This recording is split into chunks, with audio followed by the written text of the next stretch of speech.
Welcome to Samba Samba. Enjoy the video. You'll begin by confirming the SSD is physically installed and powered because an unseated drive won't appear. Next, reboot and press the manufacturer BIOS key. Timing matters, tap the key repeatedly. Once you're in, navigate to Storage or Advanced menus to see detected drives. If you don't see your SSD, reseat connectors and retry. Make sure to note current boot order and any RAID settings before changing anything so you can revert if needed. Now you'll change the crucial controller mode. Switch SATA from RAID to ASI for a single SSD because ASI enables native command queuing and better performance. If you have an NVMe drive, enable the M2 slot and confirm it's set to PCIe X4 lanes.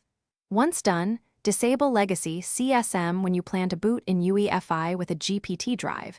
This prevents boot conflicts. Save changes, but do not exit until you confirm. Finish by saving your BIOS changes and rebooting. Make the SSD the first boot device so the system loads the OS from it. If the system fails to boot, don't panic.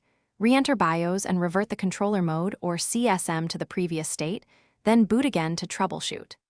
Once stable, update motherboard and SSD firmware for compatibility and performance.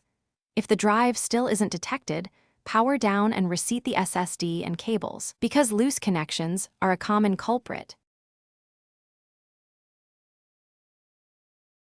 Thanks for watching.